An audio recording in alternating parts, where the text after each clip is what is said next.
UP के बुलंदशहर आए Azad Samaj party के राष्ट्रीय अध्यक्ष और सांसद चंद्रशेखर आजाद ने बिगुल फूंक दिया। जी हां, उन्होंने केंद्र सरकार पर जमकर निशाना साधा और संसद में पेश किए गए 3 अहम बिलों को लेकर बड़ा बयान दिया।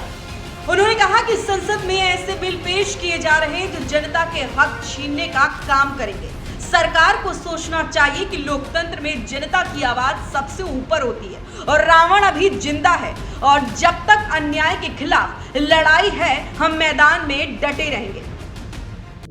क्या वजह है? वजह आप जानते नहीं हो कि जो सरकार है वो दलित विरोधी है। जो सरकार आज व्यवस्था में वो दलित ही नहीं, वो हक वंचित कमजोर हर समाज के विरोधी है और उसका एकमात्र लक्ष्य है कि पूंजीपतियों को फायदा देना है और गरीबों की जिंदगी, गरीबों की जमीन लूट कर जो है सरकार को उन अमीरों को सौंपती है। ये सबको दिख रहा है।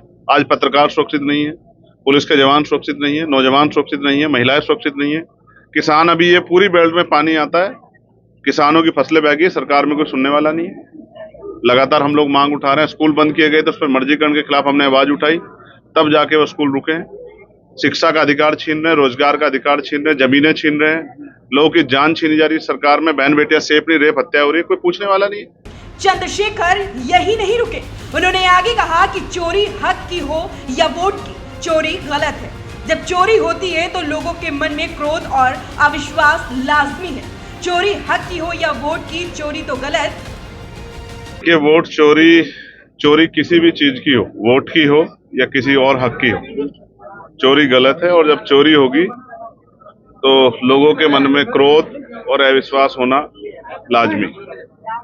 जिस तरह से 65 लाख मतदाताओं को निकाला गया है, एक मतदाता भी महत्वपूर्ण होता है, लेकिन 65 लाख मतदाताओं को निकाल दिया गया, वो भी चुनाव से ठीक पहले। तो सवाल ये बनता है कि अभी 1.5 साल पहले लोकसभा का चुनाव हुआ, ये 65 लाख मतदाता तब वहीं थे। इन्हीं मतदाताओं ने 40 में से 30 सीट एनडीए को देने का काम किया।